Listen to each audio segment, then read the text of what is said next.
अभी कुछ दिनों से जो मामलात यहाँ पर देखने को मिल रहे हैं महाराष्ट्र के अंदर,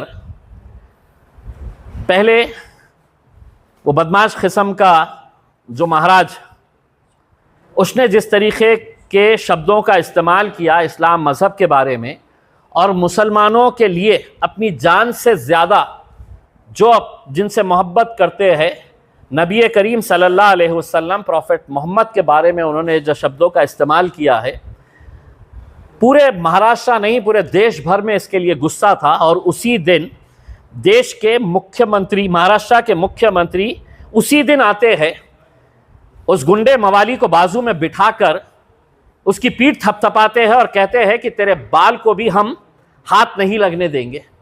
उनका उस स्टेटमेंट को सुनकर मुझे ऐसा लग रहा था कि यह महाराष्ट्र का कोई मुख्यमंत्री नहीं बोल रहा है, बल्कि कोई एक टपोरी बोल रहा है। इस तरह की भाषा का इस्तेमाल कर रहे थे, क्योंकि मुख्यमंत्री राज्य का होता है, कोई जात का नहीं होता है। मेरे भी मुख्यमंत्री है, लेकिन इस तरह की जब वो बातें करते हैं तो हमारी नज़रों में उनकी क्या इज्जत रह गई है ये हम जानते हैं और हमारा समाज अच्छी तरीके से जानता है। करके हुआ क्या है, 58 FIRs रजिस्टर हुए हैं पूरे हिंदुस्तान के अंदर। 58 अभी तक कोई कार्रवाई नहीं हुई, यानी कि 58 जब FIRs रजिस्टर हुए हैं, इससे यह साबित होता है कि कहीं ना कहीं कोई बहुत गंभीर विषय हुआ है, जो लोग नाराज है पुलिस स्टेशन में जाकर FIRs रजिस्टर करवा रहे हैं। ऐसे हालात के अंदर पुलिस खामोश बैठी है, तमाशा बनकर देख रही है, तो कुछ ऑर्गेनाइजेशंस बॉम्बे हाईकोर्ट जाते हैं ये अपील करने के लिए कि ये इस तरह का ने स्टेटमेंट किया है, इसके ऊपर कार्रवाई होनी चाहिए करके। और अदालतों की हम इज्जत करते हैं, लेकिन अदालत ये कहती है कि पुलिस ने साइबर सेल की मदद लेकर वो जो महाराज ने जो स्टेटमेंट किया है उसको सोशल मीडिया से हटा देना चाहिए। जब अदालत को यह बताया जाता है कि कई शहरों के अंदर भूख हड़ताल कर रहे हैं, लोग आंदोलन कर रहे हैं, लोग मोर्चे निकाल रहे हैं, तो अदालत का कहना होता है कि आप हम पर दबाव डाल रहे हैं, आप हम पर दबाव नहीं डाल सकते। हम अदालत को यह कहना चाहते हैं हम कतई दबाव नहीं डाल रहे, हम अदालतों की इज्जत करते हैं, हम अदालत में इसलिए आते हैं कि हमें पूरा यकीन है इस देश की न्याय प्रणाली के ऊपर। पुलिस काम नहीं कर रही है, पुलिस तमाशाई बनकर देख रही है, इस वजह से हम इंसाफ मांगने आपके पास आए। आप कम से कम एक शब्द बोल देते कि इस तरह की भाषा का इस्तेमाल किसी ने नहीं करना चाहिए, पुलिस ने कानून के हिसाब से कार्रवाई करनी चाहिए, हमारे ऊपर भी वो प्रतिबंध होता। कार्रवाई नहीं हो रही है, इस वजह से ये जो सेमड़े पोट्टे जो देवेंद्र फडणवीस ने मार्केट में छोड़ के रखे हैं, जो आके आज ये धमकी दे रहे हैं खुलेआम, कभी पुलिस वालों की पत्नियों को बताते हैं, पुलिस वालों को धमकाते हैं, कभी ये कह रहे हैं कि मस्जिद में घुसकर मारेंगे, तो ऐसे लौंडों की हिम्मत बढ़ रही है कि कुछ तो नहीं होने वाला है करके।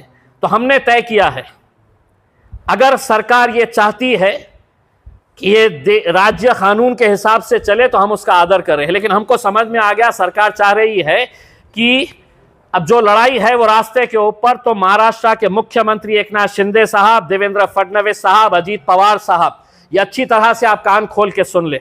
हम 5 दिन का आपको वक्त दे रहे हैं, अगर 5 दिन के अंदर इन लोगों के ऊपर अगर कार्रवाई नहीं हुई तो 6ठे दिन हम पूरे महाराष्ट्र की मीटिंग लेंगे और एक डेट डिक्लेयर करके इतनी बड़ी रैली मुंबई की तरफ कूच करेंगे हम कि महाराष्ट्र के इतिहास में कभी देखी नहीं होगी उसमें। और हम वहां पर आके कोई हंगामा नहीं करेंगे, हम पूरा संवैधानिक अधिकारों का इस्तेमाल करते हुए शांतिपूर्ण तरीके से आपके पास आएंगे और मुख्यमंत्री साहब, उप मुख्यमंत्री साहब, आपको हम एक संविधान, कॉन्स्टिट्यूशन की एक पुस्तक आपको गिफ्ट करने के लिए आएंगे।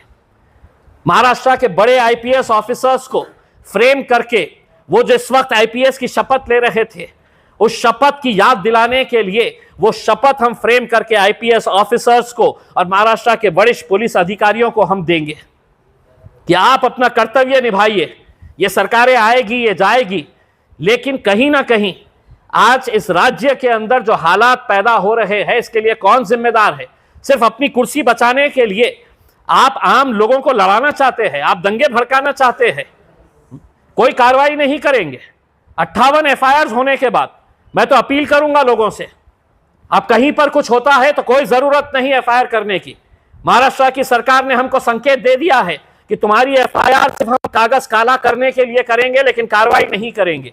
जो कार्रवाई करनी है तुम्हें सड़क के ऊपर आओ और करो, तो वो कार्रवाई करने के लिए भी हम तैयार है। 5 दिन का वक्त है, इस 5 दिन के अंदर अगर नहीं करते हैं तो हमारी भी तैयारी है, हम आएंगे मुंबई की तरफ कूच करेंगे। देखिए रामगिरी, एक तो ये जो गुंड प्रवृत्ति का ये जो बदमाश आदमी है, जो भगवा चोला पहना हुआ है,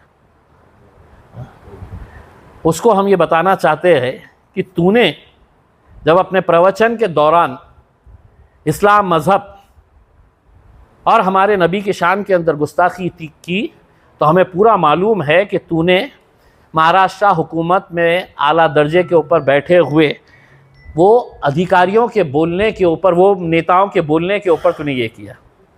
वो कर तो लिया और उसी दिन तुझे आके पीठ थपथपा दी गई कि तूने कितना अच्छा काम किया है, तेरा बाल भी हम बाका नहीं होने देंगे, तुझे सिक्योरिटी प्रोवाइड करेंगे। मैं महाराज को अलर्ट कर रहा हूँ, हम तो कुछ नहीं करेंगे क्योंकि हम इस मुल्क के संविधान के ऊपर, न्याय प्रणाली के ऊपर यकीन करते हैं। लेकिन महाराज अपने ही लोगों से थोड़ा सा सतर्क रहो, क्योंकि हो सकता है कि तेरी जान के पीछे भी पड़ जाए, तुझे भी ख़त्म कर डाले तेरे अपने लोग। तो अपने आप को एहतियात में रख। मैं तो महाराष्ट्र सरकार को विनती करूंगा कि इसको Z+ सिक्योरिटी दो, क्योंकि ये टपक गया तो तुम हमारे ऊपर इल्ज़ाम लगा देंगे। जितनी सिक्योरिटी दे सकते हैं इसको दो, क्योंकि तुम ये मवाली को अलर्ट कर रहा हूं कि आप थोड़ा सा अलर्ट रहिए। मैंने एक पत्र महाराष्ट्र के DG को भेजा हूं और उनको ये बताया हूं, 3 दिन पहले भेजा हूं, उनको ये कहा हूं कि 8 दिन के अंदर अगर इसके ऊपर कार्रवाई नहीं होती है तो पूरे महाराष्ट्र भर के अंदर आंदोलन होगा। सिर्फ इतना कहना चाहूँगा कि बम्बई में मुसलमानों के नेताओं ने एक अपनी आदत बना लिए है कि रामगिरी महाराज हमारे हुजूर की शान में कुछ बोले, या मस्जिदों में घुसकर मारने की कोई धमकी दे, या गाजापुर के अंदर हमारे घरों में घुसकर हमारी माँओं और बहनों के साथ जो हरकत हुई है, तो इन्होंने सिर्फ ये काम किए हैं कि DG के पास जाना, पुलिस कमिश्नर के पास जाना, पुलिस स्टेशन के पास जाना, ऐसा मेमोरेंडम देना, तस्वीरें खिंचाना, तस्वीरें खिंचा के बाहर आना, यूट्यूब वालों को बाइट देना, अपने गुस्से का इजहार करना और बस खत्म। अब मैं आपको एक चुनौती दे रहा हूं, अगर मैं मुंबई आ रहा हूं और तुम सही मानों में अगर मुसलमानों की नुमाइंदगी करने वाले नेता हैं, तो एक मर्तबा उद्धव ठाकरे को, शरद पवार को, नाना पटोले को, इनको सबको बोलो कि जिस तरीके से छत्रपति शिवाजी महाराज का पुतला गिरा, हमने भी उसकी निंदा की। भ्रष्टाचार की वजह से छत्रपति शिवाजी महाराज का पुतला गिरा, हमने उसकी भी इंक्वायरी की मांग की। कैसे सड़क के ऊपर निकल के आ गए, ऐसा लग रहा था आरिफ नसीम खान फूट फूट के रो डालेंगे वहां पे। कभी उसके लिए नहीं निकलने का आया मौका, कभी दिल में यह एहसास नहीं हुआ कि मेरी नबी की शान के अंदर गुस्ताखी हुई है, मैं मेरे नेताओं को बोलूंगा कि चलो एक दिन हम भी बैठेंगे करके। क्या सिर्फ मुसलमानों के ठप्पे चाहिए इलेक्शन के वक्त, सिर्फ वोट चाहिए? इसलिए हम आपसे अनुरोध कर रहे हैं, अगर अगले कुछ दिनों के अंदर मुंबई के मुसलमान लीडर अगर कुछ नहीं करते हैं तो तुम्हारे पैरों में घुंघरू बांधने के लिए घुंघरू भेजूंगा, अपने नेताओं के सामने ठुमके लगाओ, किसी काम के नहीं है तुम। वो घुंघरू लेके शरद पवार साहब, उद्धव ठाकरे साहब के सामने नाचो। अजीत पवार साहब के भी प्यादे यहां पर भी है बहुत सारे। बहुत हो गया है मेमोरेंडम देने का, तस्वीरें खिंचाने का। अब ये कोई MIM की तरफ से नहीं बोल रहा हूं। अगर मुसलमान है, अगर दर्द हुआ है, अगर तकलीफ हुई है कि नबी की शान के अंदर गुस्ताखी किसी ने की है, तो हमारे साथ चलिए। किसी पार्टी के बैनर के अंदर तले नहीं, हम तिरंगे लगाएंगे गाड़ी के ऊपर। तिरंगे लगाकर है तो एक मर्तबा फिर मुंबई की तरफ कूच करेंगे।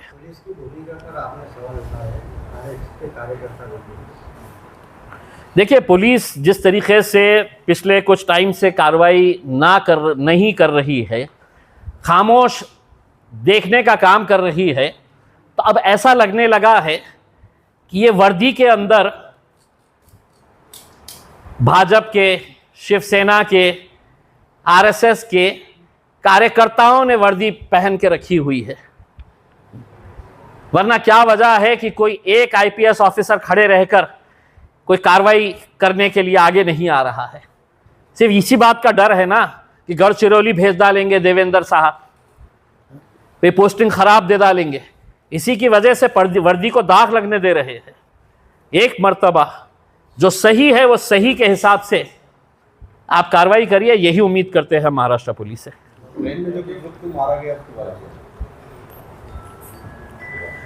देखिए, ट्रेन का जो वाक़या हुआ है वो सबने देखा है, और बहुत ही अफसोस के साथ ये कहना पड़ रहा है कि आए दिन हमको सोशल मीडिया के ऊपर इसी तरह के ख़बरें देखने को मिल रही है। ये इसलिए चल रहा है कि हमने अपने आप को सिर्फ सोशल मीडिया तक महदूद रखे हैं। हम अपने आप को सिर्फ पुलिस कमिश्नर और आईजी और एसपी के सामने जाकर मेमोरेंडम देने तक की और तस्वीर खिंचाने तक की और एक बाइट देने तक के महदूद रख दिए हैं। अब सरकार खुद चाह रही है कि तुम्हारी लड़ाई तुम खुद लड़ो, सड़क पे आओ, तो हम वो लड़ाई लड़ने के लिए तैयार है। सर, एक आखिरी सवाल, आपने ये जो सेमड़े पोटे जो देवेंद्र फडणवीस ने मार्केट में छोड़ के रखे हैं, जो आके आज ये धमकी दे रहे हैं खुलेआम, कभी पुलिस वालों की पत्नियों को बताते हैं, पुलिस वालों को धमकाते हैं, कभी ये कह रहे हैं कि मस्जिद में घुसकर मारेंगे, तो ऐसे लौंडों की हिम्मत बढ़ रही है कि कुछ तो नहीं होने वाला है करके। तो हमने तय किया है, अगर सरकार ये चाहती है कि ये राज्य कानून के हिसाब से चले तो हम उसका आदर करें, लेकिन हमको समझ में आ गया सरकार चाह रही है कि अब जो लड़ाई है वो रास्ते के ऊपर, तो महाराष्ट्र के मुख्यमंत्री एकनाथ शिंदे साहब, देवेंद्र फडणवीस साहब, अजीत पवार साहब, ये अच्छी तरह से आप कान खोल के सुन ले। हम 5 दिन का आपको वक्त दे रहे हैं। अगर 5 दिन के अंदर इन लोगों के ऊपर अगर कार्रवाई नहीं हुई तो 6ठे दिन हम पूरे महाराष्ट्र की मीटिंग लेंगे और एक डेट डिक्लेयर करके इतनी बड़ी रैली मुंबई की तरफ कूच करेंगे हम कि महाराष्ट्र के इतिहास में कभी देखी नहीं होगी उसमें। और हम वहां पर आके कोई हंगामा नहीं करेंगे, हम पूरा संवैधानिक अधिकारों का इस्तेमाल करते हुए शांतिपूर्ण तरीके से आपके पास आएंगे और मुख्यमंत्री साहब, उप मुख्यमंत्री साहब, आपको हम एक संविधान, कॉन्स्टिट्यूशन की एक पुस्तक आपको गिफ्ट करने के लिए आएंगे। महाराष्ट्र के बड़े आईपीएस ऑफिसर्स को फ्रेम करके वो जिस वक्त आईपीएस की शपथ ले रहे थे, उस शपथ की याद दिलाने के लिए वो शपथ हम फ्रेम करके आईपीएस ऑफिसर्स को और महाराष्ट्र के वरिष्ठ पुलिस अधिकारियों को हम देंगे कि आप अपना कर्तव्य निभाइए। ये सरकारें आएगी, ये जाएगी, लेकिन कहीं ना कहीं आज इस राज्य के अंदर जो हालात पैदा हो रहे हैं, इसके लिए कौन जिम्मेदार है? सिर्फ अपनी कुर्सी बचाने के लिए आप आम लोगों को लड़ाना चाहते हैं, आप दंगे भड़काना चाहते हैं, कोई कार्रवाई नहीं करेंगे। 58 एफआईआर होने के बाद मैं तो अपील करूंगा लोगों से, आप कहीं पर कुछ होता है तो कोई जरूरत नहीं एफआईआर करने की। महाराष्ट्र की सरकार ने हमको संकेत दे दिया है कि तुम्हारी एफआईआर सिर्फ हम कागज काला करने के लिए करेंगे, लेकिन कार्रवाई नहीं करेंगे। जो कार्रवाई करनी है तुम्हें सड़क के ऊपर आओ और करो, तो वो कार्रवाई करने के लिए भी हम तैयार है। 5 दिन का वक्त है, इस 5 दिन के अंदर अगर नहीं करते हैं तो हमारी भी तैयारी है, हम आएंगे, मुंबई की तरफ कूच करेंगे। देखिए, रामगिरी एक तो ये जो गुंड प्रवृत्ति का ये जो बदमाश आदमी है, जो भगवा चोला पहना हुआ है,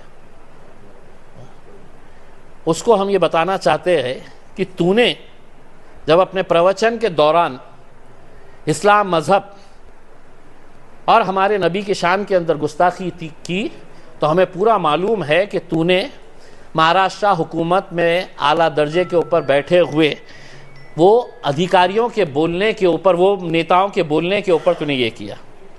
वो कर तो लिया और उसी दिन तुझे आके पीठ थपथपा दी गई कि तूने कितना अच्छा काम किया है, तेरा बाल भी हम बाका नहीं होने देंगे, तुझे सिक्योरिटी प्रोवाइड करेंगे। मैं महाराज को अलर्ट कर रहा हूँ, हम तो कुछ नहीं करेंगे क्योंकि हम इस मुल्क के संविधान के ऊपर, न्याय प्रणाली के ऊपर यकीन करते हैं। लेकिन महाराज, अपने ही लोगों से थोड़ा सा सतर्क रहो। क्योंकि हो सकता है कि तेरी जान के पीछे भी पड़ जाए,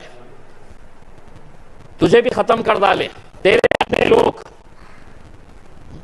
तो अपने आप को एहतियात में रख।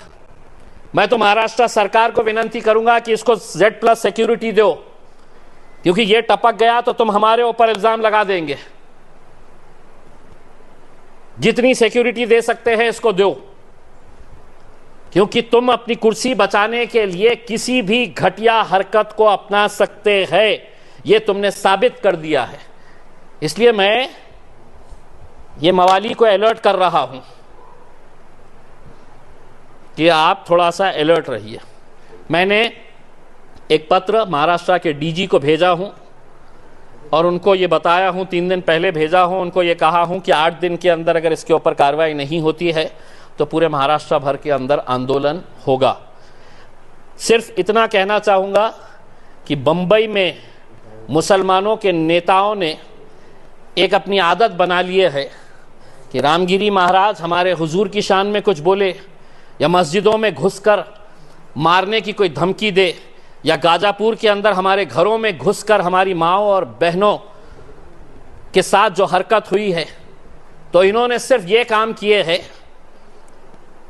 कि DG के पास जाना, पुलिस कमिश्नर के पास जाना, पुलिस स्टेशन के पास जाना, ऐसा मेमोरेंडम देना, तस्वीरें खिंचाना, तस्वीरें खिंचा के बाहर आना, यूट्यूब वालों को बाइट देना, अपने गुस्से का इजहार करना और बस खत्म। अब मैं आपको एक चुनौती दे रहा हूं, अगर मैं मुंबई आ रहा हूं और तुम सही मानों में अगर मुसलमानों की नुमाइंदगी करने वाले नेता हैं, तो एक मर्तबा उद्धव ठाकरे को, शरद पवार को, नाना पटोले को, इनको सबको बोलो कि जिस तरीके से छत्रपति शिवाजी महाराज का पुतला गिरा, हमने भी उसकी निंदा की। भ्रष्टाचार की वजह से छत्रपति शिवाजी महाराज का पुतला गिरा, हमने उसकी भी इंक्वायरी की मांग की। कैसे सड़क के ऊपर निकल के आ गए, ऐसा लग रहा था आरिफ नसीम खान फूट फूट के रो डालेंगे वहां पे। कभी उसके लिए नहीं निकलने का आया मौका। कभी दिल में यह एहसास नहीं हुआ कि मेरी नबी की शान के अंदर गुस्ताखी हुई है, मैं मेरे नेताओं को बोलूंगा कि चलो एक दिन हम भी बैठेंगे करके। क्या सिर्फ मुसलमानों के ठप्पे चाहिए इलेक्शन के वक्त, सिर्फ वोट चाहिए? इसलिए हम आपसे अनुरोध कर रहे हैं, अगर अगले कुछ दिनों के अंदर मुंबई के मुसलमान लीडर अगर कुछ नहीं करते हैं तो तुम्हारे पैरों में घुंघरू बांधने के लिए घुंघरू भेजूंगा, अपने नेताओं के सामने ठुमके लगाओ। किसी काम के नहीं है तुम। वो घुंघरू लेके शरद पवार साहब, उद्धव ठाकरे साहब के सामने नाचो। अजीत पवार साहब के भी प्यादे यहां पर भी है बहुत सारे। बहुत हो गया है मेमोरेंडम देने का, तस्वीरें खिंचाने का। अब ये कोई MIM की तरफ से नहीं बोल रहा हूं। अगर मुसलमान है, अगर दर्द हुआ है, अगर तकलीफ हुई है कि नबी की शान के अंदर गुस्ताखी किसी ने की है, तो हमारे साथ चलिए। किसी पार्टी के बैनर के अंदर तले नहीं, हम तिरंगे लगाएंगे गाड़ी के ऊपर। तिरंगे लगाकर है तो एक मर्तबा फिर मुंबई की तरफ कूच करेंगे।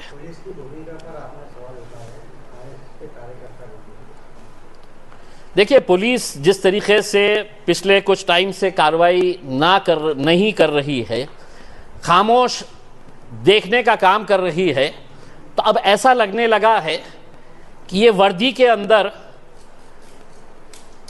भाजपा के, शिवसेना के, RSS के कार्यकर्ताओं ने वर्दी पहन के रखी हुई है। वरना क्या वजह है कि कोई एक IPS ऑफिसर खड़े रहकर कोई कार्रवाई करने के लिए आगे नहीं आ रहा है? सिर्फ इसी बात का डर है ना कि गढ़चिरौली भेज डालेंगे देवेंद्र साहब, वे पोस्टिंग खराब दे डालेंगे। इसी की वजह से वर्दी को दाग लगने दे रहे हैं। एक मर्तबा जो सही है वो सही के हिसाब से आप कार्रवाई करिए, यही उम्मीद करते हैं महाराष्ट्र पुलिस से।